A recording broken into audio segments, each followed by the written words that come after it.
Have you ever walked through an old house and noticed a strange detail that just doesn't make sense? A tilted window, a tiny door to nowhere, a lonely toilet in the basement. These aren't mistakes. They're ghosts of a different time, features with forgotten purposes. Today, we're becoming architectural detectives to uncover the secrets behind these unexplained house features that you'll never find in a modern home. Let's start with the things that, at one time, felt like the absolute peak of futuristic living. The new Tone Intercom system. Back in the 1950s and 60s, some homes came wired with a system that felt like something straight out of the Jetsons. It was the new Tone Intercom. These control panels were built right into the walls, with speakers in nearly every room. You could broadcast the radio throughout the house, speak to someone upstairs without yelling, or call the kids down for dinner with the push of a button. It was the original smart home, but today, these units are often found covered in dust. Their silent speakers a testament to a future that never quite lasted. The call bell system. In even grander Victorian homes, you might find a more elegant solution. A hidden button, sometimes on the floor or the wall, that you'd press with your foot. A moment later, a bell would ring in the kitchen to summon the butler or the maid. Some houses even had elaborate indicator panels to show which room needed attention.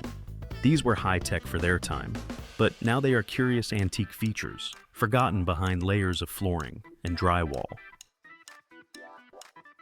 The central vacuum system. Imagine never having to lug a heavy vacuum cleaner around your house again. In mid-century homes, this futuristic dream was a reality with central vacuum systems. You'd just plug a long hose into a special inlet in the wall of each room, and all the dust and dirt would get sucked through pipes in the walls to a collection unit in the basement. It was a genius idea. But people soon realized you still had to carry that long, clumsy hose from room to room. And as portable vacuums became lighter and cheaper, the central vacuum just didn't seem worth the hassle anymore. The toilet paper radio. And finally, you've probably never seen this one unless you grew up in a truly retro house. The toilet paper radio. Yes, it's exactly what it sounds like. A working AM radio built into the wall, right behind the toilet paper roll.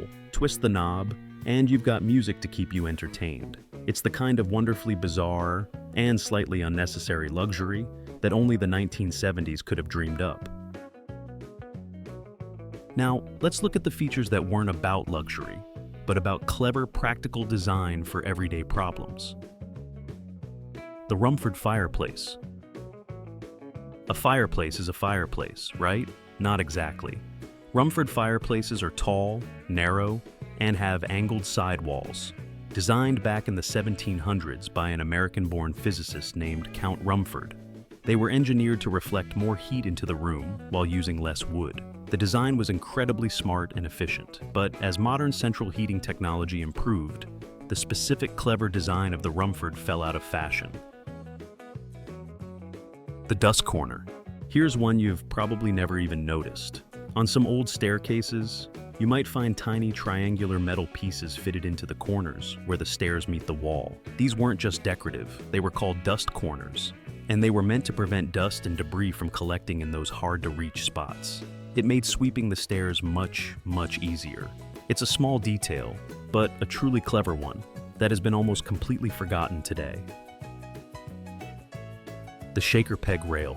The shakers were known for their simplicity and practicality, and that's what the shaker peg rail is all about. In shaker homes, you would often find these wooden pegs running along the walls of every single room. The purpose was simple: get everything up off the floor to make sweeping easier. You could hang up your coats, your hats, your baskets, and even your chairs.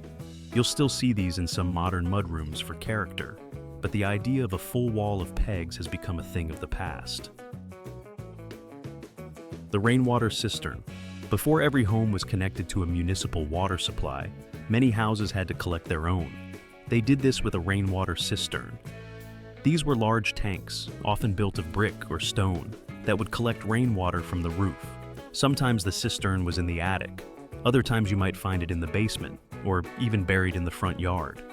This water could then be used for laundry, bathing, or sometimes even drinking. These hidden tanks are sometimes discovered during renovations, a forgotten piece of a more self-sufficient time. And finally, let's look at the features that weren't just for function, but were born from folklore, legend, and a little bit of fear. The Widow's Walk. If you've ever visited an old coastal New England town, you might have noticed some houses have a tiny fenced walkway right on the roof. This is called a widow's walk. The legend behind the name is a sad one. It comes from the idea that a sailor's wife would stand up there, watching the sea, hoping for her husband's safe return from a long voyage. Sadly, many never did, and the walk became a lonely symbol of waiting and mourning. The Pittsburgh Potty.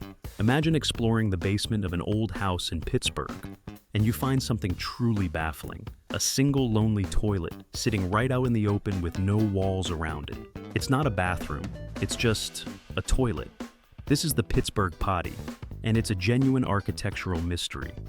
The most popular theory is that steelworkers, coming home covered in grime, would use them to clean up before daring to enter the main house. Others say it was a clever piece of plumbing to prevent sewage backups. Whatever the reason, it's a strange and very real part of basement history. The Witch Window. Here's another strange one, especially in Vermont. It's a window, installed diagonally, in the gable end of the house. It's often called a witch window. The legend says it was built that way to prevent witches from flying into the home, since they supposedly couldn't fly their broomsticks through a tilted window. The more likely reason is that it was a clever way to add light and ventilation to an attic room without cutting through important structural beams. But the folklore is a lot more fun to consider. The Coffin Corner. And here's a slightly morbid one. In some older multi-story homes, you might find a strange niche or a flat landing halfway up a tight, winding staircase. These are often called coffin corners. The legend suggests that these were built into the walls specifically for maneuvering coffins up and down the stairs. This was back when funerals were typically held in the home. They were a practical feature to prevent the coffin from being tilted in awkward ways. Today, these niches are usually just used for home decor, their original somber purpose completely forgotten. From witch windows to coffin corners, these strange features are more than just quirky details. They're stories built into the very walls of our homes. They remind us of a time with different beliefs, different challenges, and different solutions. What's the strangest feature you've ever seen in an old house? Let us know in the comments below. And if this journey into our architectural past fascinated you, please give it a like and subscribe for more.